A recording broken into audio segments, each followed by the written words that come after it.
As-tu déjà ressenti cette sensation épuisante d'avoir l'esprit qui tourne en boucle comme un hamster dans sa roue? Cette course folle des pensées qui s'enchaînent sans relâche, analysant chaque détail du passé, imaginant 1000 scénarios futurs, pesant et sous-pesant chaque décision jusqu'à la paralysie totale. Tu te retrouves peut-être allongé dans ton lit à 3 heures du matin, rejouant cette conversation d'hier, en te demandant si tu as dit la bonne chose. Ou bien tu restes figé devant un choix pourtant simple, analysant chaque option jusqu'à ne plus savoir ce que tu veux vraiment. Cette radio mentale bloquée entre deux stations, ce brouhaha constant dans ta tête qui ne te laisse jamais en paix. Si tu reconnais cette torture silencieuse du mental agité, alors tu n'es pas seul. Nous vivons dans une époque où nos cerveaux sont bombardés d'informations, sollicités en permanence, poussés à l'analyse constante. Et paradoxalement, plus nous pensons, plus nous nous éloignons des réponses que nous cherchons. Carl Jung, l'un des plus grands explorateurs de la psyché humaine, avait découvert quelque chose de révolutionnaire. Il avait compris que la sagesse ne naît pas du bruit de nos pensées, mais du silence qui se cache derrière. Jung disait « Votre vision devient claire quand vous regardez dans votre cœur. Celui qui regarde dehors rêve. Celui qui regarde dedans s'éveille. » Aujourd'hui, je vais te révéler un secret que peu osent comprendre. La meilleure façon de trouver la réponse n'est pas de penser plus, mais de penser moins. Tu vas découvrir comment le silence peut devenir ton guide le plus fiable, comment tes réponses les plus justes émergent naturellement quand tu cesses de les forcer. Si tu es épuisé de cette course mentale incessante, si tu pressens qu'il existe une voie plus douce vers la clarté, alors reste avec moi, jusqu'à la fin. Car ce que tu vas apprendre pourrait transformer à jamais ta relation avec ton esprit et t'ouvrir à une forme de sagesse que tu portes déjà en toi. Et si ces mots résonnent déjà en toi, écris dans les commentaires « J'écoute le silence » pour affirmer ton intention de découvrir cette sagesse intérieure. La prison du mental agité. Nous vivons dans l'illusion que plus nous réfléchissons, plus nous nous rapprochons de la vérité. Cette croyance profondément ancrée nous pousse à analyser chaque situation sous tous les angles, à peser chaque option, à anticiper chaque conséquence possible. Mais cette approche, loin de nous éclairer, nous enferme dans une prison mentale dont nous avons du mal à sortir. Jung observait que nos patients les plus souffrants n'étaient pas ceux qui manquaient d'intelligence ou de capacité d'analyse, mais ceux qui étaient prisonniers de leur propre mental. Leur esprit, tel un procureur impitoyable, ne cessait de les juger, de les questionner, de remettre en cause chaque pensée, chaque décision, chaque émotion. Cette hyperactivité mentale crée ce que Jung appelait la fragmentation de la psyché. Au lieu d'être centrés, unifiés, nous devenons dispersés entre 1000 pensées contradictoires. Une partie de nous veut une chose, une autre partie en veut une différente. Une voix intérieure nous dit d'avancer, une autre nous crie de reculer. Et dans ce chaos mental, nous perdons le contact avec notre boussole intérieure. Pense à ta propre expérience. Combien de fois as-tu analysé une situation jusqu'à l'épuisement sans pour autant trouver la paix? Combien de fois as-tu pesé le pour et le contre d'une décision jusqu'à ne plus savoir ce que tu voulais vraiment? Cette course mentale incessante ne nous rapproche pas de la clarté, elle nous en éloigne. Jung avait identifié plusieurs symptômes de cette prison mentale. L'incapacité à être présent au moment présent, car l'esprit est toujours ailleurs.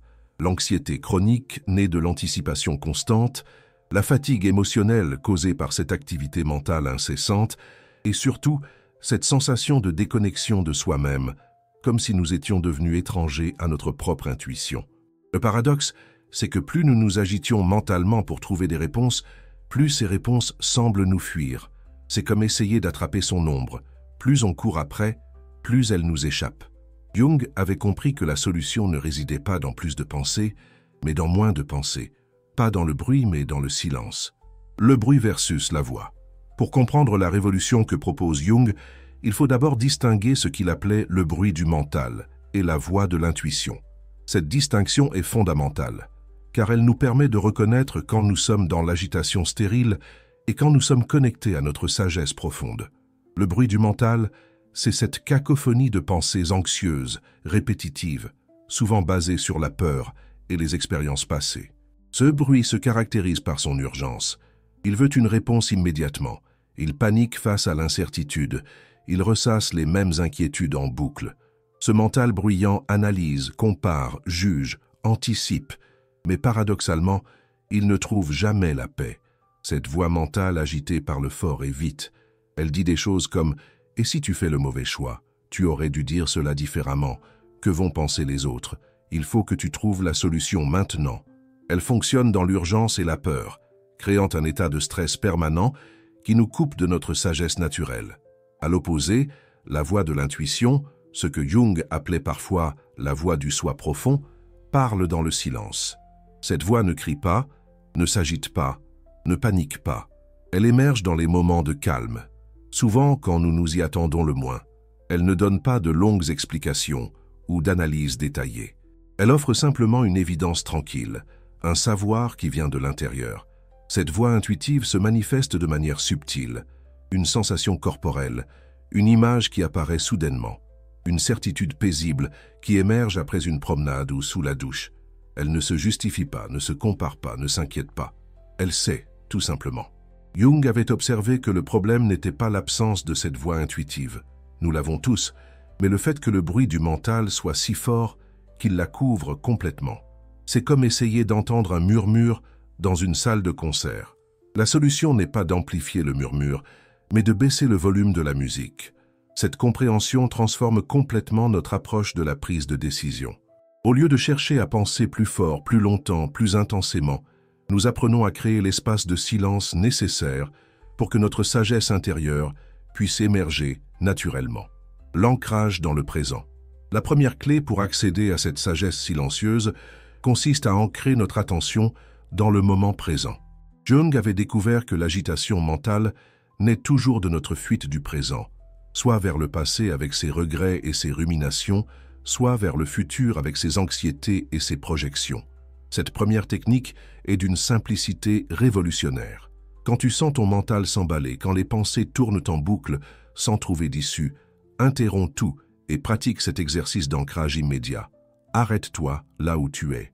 Prends une respiration profonde et commence à nommer à voix haute ou mentalement 5 choses que tu peux voir autour de toi. Regarde vraiment ces objets, observe leur couleur, leur forme, leur texture. Puis, nomme 4 choses que tu peux toucher, la texture de tes vêtements, la température de l'air sur ta peau, la surface sur laquelle tu es assis. Ensuite, 3 choses que tu peux entendre, peut-être le bruit de la circulation, le ronronnement d'un appareil, le silence lui-même. Puis 2 choses que tu peux sentir avec ton odorat, et enfin une chose que tu peux goûter. Cet exercice que Jung utilisait sous différentes formes avec ses patients force ton mental à sortir de ses boucles anxieuses pour se connecter à la réalité sensorielle immédiate. Il est impossible d'être dans l'anxiété du futur quand tu es pleinement présent avec tes sens. Le mental agité ne peut survivre que dans l'abstraction du passé et du futur. Il s'apaise naturellement dans la concrétion du présent. Quand tu pratiques régulièrement cet ancrage, tu découvres quelque chose de merveilleux. Dans le présent, il n'y a généralement pas de problème réel à résoudre. Les problèmes existent principalement dans nos projections mentales. Dans l'ici et maintenant, il y a simplement ce qui est. Et ce qui est peut être accueilli avec calme. Cette pratique crée également un espace de réceptivité.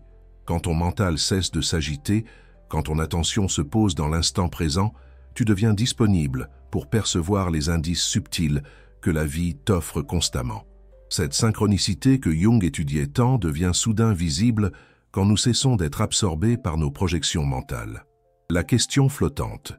La deuxième clé révèle l'art de poser une question sans s'acharner sur la réponse. Jung avait observé que nos questions les plus pressantes trouvent leur réponse non pas quand nous les martelons avec notre intellect, mais quand nous les confions à notre sagesse inconsciente et que nous lâchons prise. Cette technique transforme radicalement notre rapport aux défis et aux décisions importantes. Au lieu de nous épuiser à chercher la solution par la force mentale, nous apprenons à planter la graine de la question dans le terreau fertile de notre inconscient et à faire confiance au processus naturel de maturation. Voici comment procéder. Quand tu fais face à une question importante, une décision difficile ou un problème qui semble sans solution, formule clairement ta question. Pas de manière anxieuse ou pressante, mais avec clarté et sincérité. Puis, au lieu de te lancer immédiatement dans l'analyse, confie cette question à ton inconscient avant de dormir, ou avant une promenade en nature, ou avant toute activité qui permet à ton mental conscient de se détendre. L'étape cruciale est le lâcher-prise qui suit. Une fois que tu as posé ta question, Libère-toi de l'obsession de trouver immédiatement la réponse. Fais confiance au processus. Jung comparait cela à un jardinier qui plante une graine, puis fait confiance à la terre, à l'eau et au soleil pour faire germer la plante. Il ne déterrera pas la graine chaque jour pour vérifier si elle pousse. La réponse viendra souvent quand tu t'y attends le moins, sous la douche, en faisant la vaisselle, pendant une marche ou au réveil. Elle émergera non pas comme le résultat d'une analyse, mais comme une évidence tranquille, une clarté soudaine, une certitude paisible qui s'impose d'elle-même. Jung avait découvert que notre inconscient a accès à beaucoup plus d'informations que notre mental conscient. Il traite les données de manière holistique, intégrant des éléments que notre analyse rationnelle ne peut pas saisir, nos valeurs profondes, nos besoins authentiques, les patterns cachés de notre vie, les synchronicités significatives. Cette approche demande de la patience et de la confiance, deux qualités que notre culture de l'instantané a tendance à éroder. Mais ceux qui apprennent à pratiquer cette question flottante découvrent qu'elle leur offre des réponses d'une qualité et d'une justesse que l'analyse forcenée ne peut jamais atteindre. Le rendez-vous avec le silence. La troisième clé consiste à établir une relation régulière et intentionnelle avec le silence. Jung considérait le silence non pas comme un vide ou une absence, mais comme un espace plein de potentiel, un terreau fertile où la sagesse peut germer et s'épanouir. Cette pratique révolutionnaire consiste à planifier quotidiennement des moments de silence pur, pas de méditation guidée, pas de musique relaxante, pas de lecture spirituelle, simplement du silence dans lequel tu ne fais rien d'autre qu'être présent avec toi-même. Commence par 5 minutes par jour. Trouve un endroit calme où tu ne seras pas dérangé. Assieds-toi confortablement, ferme les yeux ou garde un regard doux posé devant toi et entre simplement en contact avec le silence. Au début, ton mental va probablement protester, générer des pensées, créer de l'agitation. C'est normal et attendu. Jung enseignait à ses patients à observer les pensées comme des nuages qui passent dans le ciel de la conscience. Tu n'as pas besoin de les chasser, de les combattre ou de les analyser. Laisse-les simplement passer. Ton rôle n'est pas de contrôler ton mental, mais d'apprendre à ne pas t'identifier à chaque pensée qui traverse ton esprit. Avec la pratique, quelque chose de merveilleux commence à se produire. Les intervalles entre les pensées s'allongent. Tu commences à goûter ces moments de silence pur où aucune pensée ne trouble la surface de ta conscience. Dans ces instants, tu découvres un état de paix et de plénitude qui ne dépend d'aucune circonstance extérieure. C'est dans ces espaces de silence que Jung observait l'émergence des insights les plus profonds. Non pas des réponses élaborées par l'intellect, mais des évidences qui semblent venir d'une source plus profonde et plus sage que notre mental habituel. Ces moments de révélation spontanée ne peuvent naître que dans le silence réceptif. Plus tu cultives cette relation avec le silence, plus tu développes ce que Jung appelait l'écoute intérieure. Tu deviens capable de percevoir les mouvements subtils de ton âme, les messages de ton intuition, les guidances silencieuses qui émergent de ta sagesse profonde. Cette pratique transforme également ta relation au bruit extérieur. Quand tu as cultivé le silence intérieur, tu n'es plus à la merci de l'agitation du monde. Tu portes en toi un refuge de paix auquel tu peux accéder même dans les environnements les plus chaotiques. Comment la réponse vient toute seule? Jung avait découvert quelque chose de fascinant sur le fonctionnement de notre psyché. Nos meilleures réponses ne sont pas produites par notre mental conscient, mais émergent spontanément d'une intelligence plus vaste que nous portons en nous. Cette révélation transforme complètement notre compréhension de la résolution de problèmes et de la prise de décision. Notre esprit conscient, malgré toute sa brillance, ne dispose que d'informations limitées. Il fonctionne de manière séquentielle, analysant un élément après l'autre, comparant des options dans un cadre temporel restreint.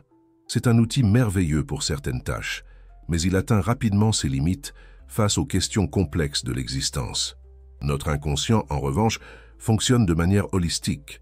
Il a accès à l'ensemble de notre expérience de vie, à nos valeurs profondes souvent non formulées, aux patterns et synchronicités que notre mental conscient ne peut percevoir.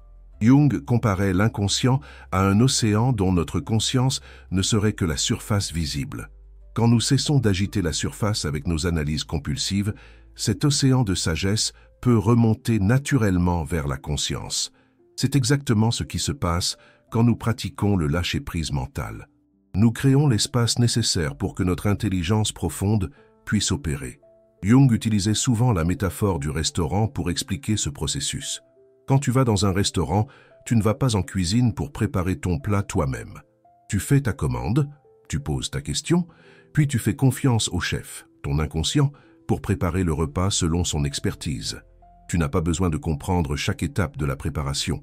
Tu fais simplement confiance au processus.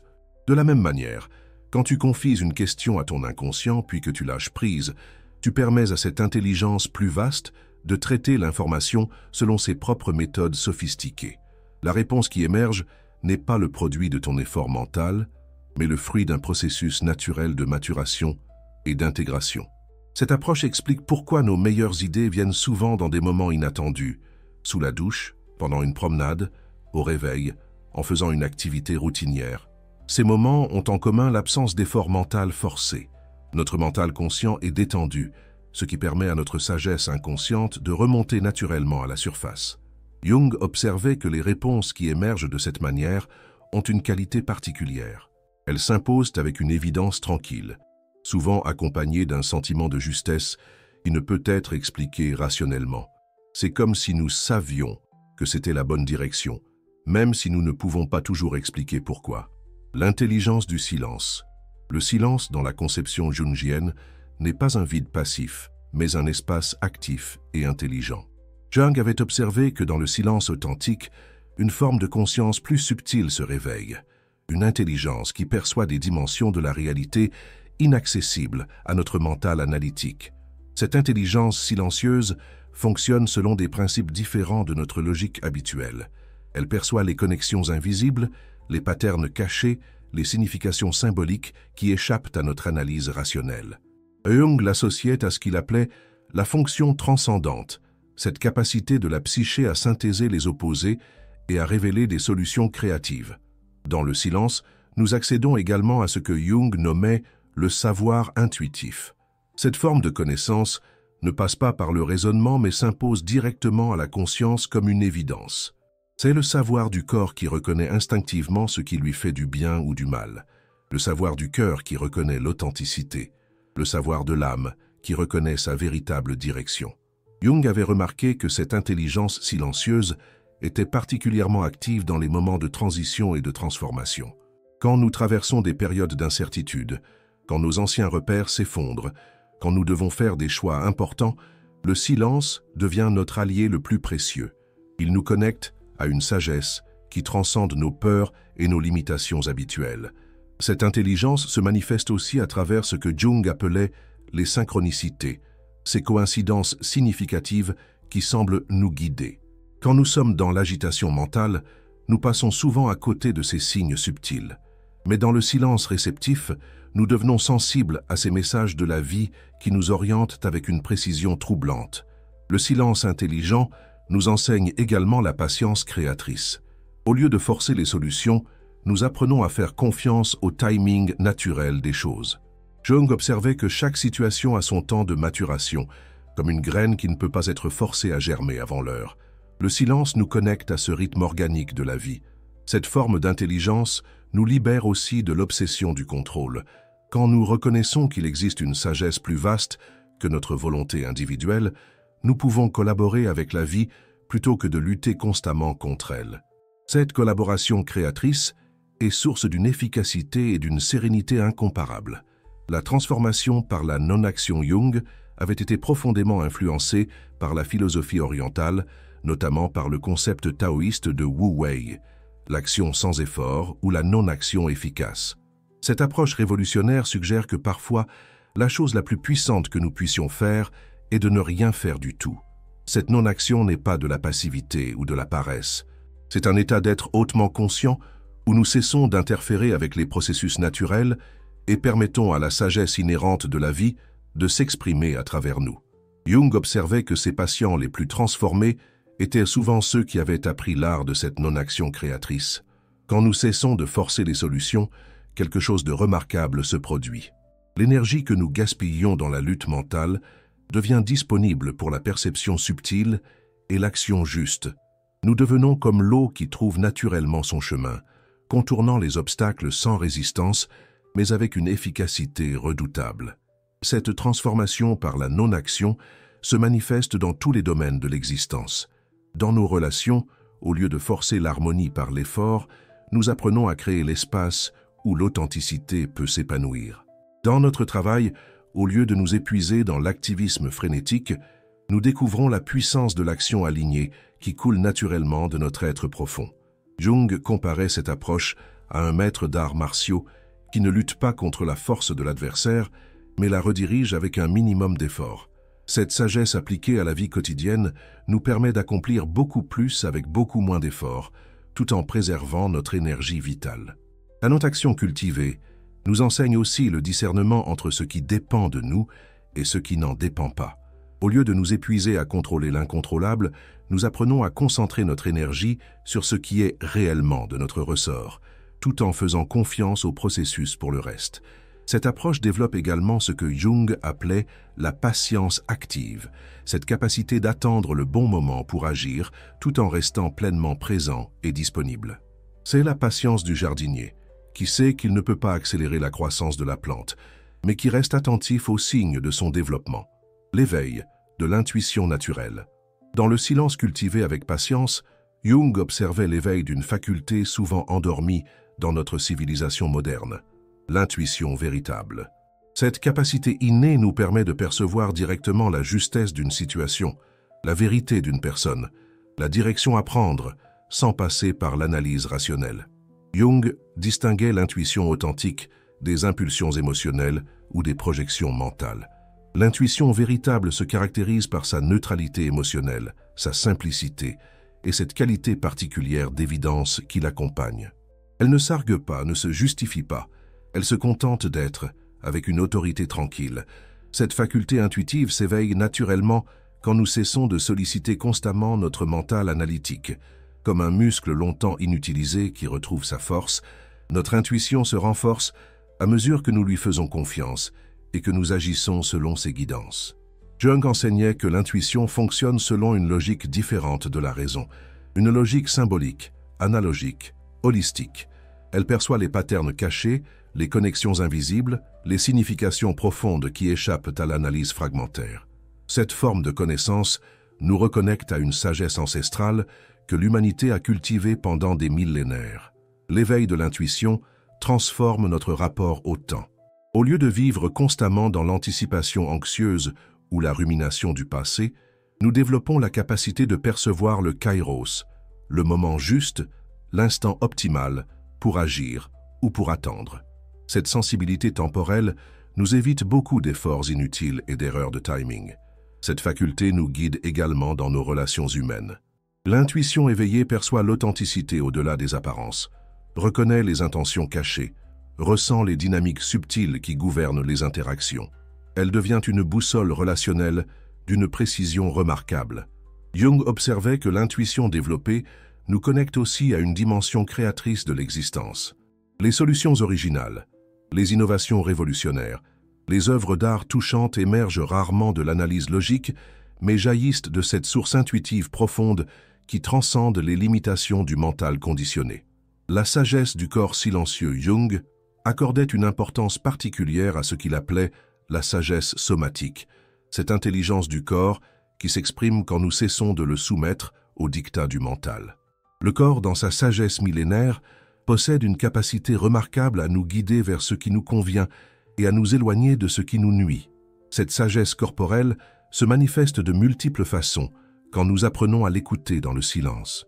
Une sensation d'expansion et de légèreté qui accompagne les bonnes décisions, une contraction ou une lourdeur qui signale les directions inadéquates. Le corps devient un instrument de navigation d'une précision extraordinaire. Jung encourageait ses patients à développer ce qu'il appelait l'écoute somatique, cette capacité à percevoir les messages subtils que le corps nous envoie constamment. Ces messages s'expriment à travers les sensations, les tensions, les détentes, les mouvements spontanés, les respirations qui s'approfondissent ou se contractent. Dans le silence, cette communication corps-esprit s'affine considérablement. Nous devenons capables de percevoir les nuances les plus subtiles de notre état intérieur, de reconnaître les signaux avant-coureurs du stress ou de l'épuisement, de sentir quand nous sommes alignés avec notre nature profonde. Cette sagesse corporelle nous guide également dans nos choix relationnels.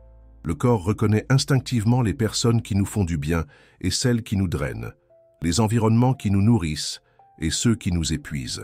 Cette intelligence somatique transcende les analyses mentales et nous connecte à une vérité plus profonde. Jung observait que le corps silencieux nous enseigne aussi les rythmes naturels de l'existence. Il nous signale quand nous avons besoin de repos, de mouvement, de solitude, de contact. Cette écoute attentive nous permet de vivre en harmonie avec nos cycles biologiques plutôt que de les contrarier par des exigences mentales inadaptées. Le corps devient également un allié précieux dans la gestion émotionnelle. Au lieu de réprimer ou d'amplifier nos émotions par des stratégies mentales, nous apprenons à les laisser s'exprimer naturellement à travers le corps, permettant une régulation organique et saine de notre vie affective.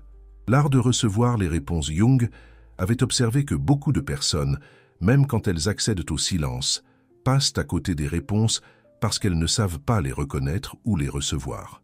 L'art de recevoir les réponses de notre sagesse intérieure demande un apprentissage subtil mais crucial.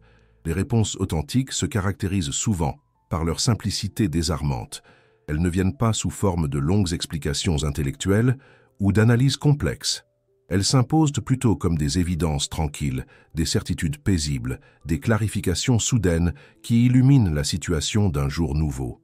Jung enseignait à ses patients à reconnaître ce qu'il appelait la signature de l'authenticité, cette qualité particulière qui accompagne les insights véritables. Ces réponses s'accompagnent souvent d'un sentiment de libération, d'une détente corporelle, d'une sensation d'alignement qui confirme leur justesse au niveau le plus profond. Il est important de distinguer ces réponses authentiques des projections mentales ou des désirs déguisés. Les vraies réponses ne flattent pas nécessairement notre ego, ne confirment pas toujours nos préférences, ne nous promettent pas toujours la facilité. Elles nous orientent vers ce qui est juste, même quand cela demande du courage ou des ajustements difficiles. L'art de recevoir demande également de développer la patience et la confiance. Parfois, la réponse complète ne vient pas immédiatement, mais se révèle progressivement, par couches successives. Jung comparait cela au développement d'une photographie dans la chambre noire. L'image apparaît graduellement, jusqu'à révéler tous ses détails. Il est crucial aussi d'apprendre à honorer les réponses reçues en passant à l'action quand c'est approprié. Jung observait que l'intelligence intérieure se renforce quand nous lui faisons confiance par nos actes et s'affaiblit quand nous l'ignorons systématiquement. Cette collaboration entre intuition et action crée un cercle vertueux de sagesse croissante. Certaines réponses demandent aussi une interprétation créative. Elles peuvent venir sous forme d'images, de métaphores, de sensations qui nécessitent un décodage patient. Jung encourageait ses patients à développer leur capacité d'interprétation symbolique, cette aptitude à saisir le sens profond au-delà de la forme apparente. La libération de l'urgence mentale.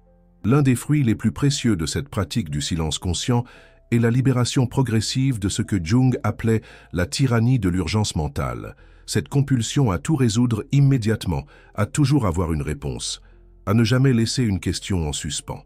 Cette urgence mentale est l'une des sources principales de notre épuisement psychique moderne. Elle nous maintient dans un état de tension constante, nous empêche de savourer le présent, nous coupe de notre rythme naturel. Jung observait que cette urgence était souvent une défense contre l'angoisse existentielle, une façon d'éviter la confrontation avec l'incertitude fondamentale de l'existence.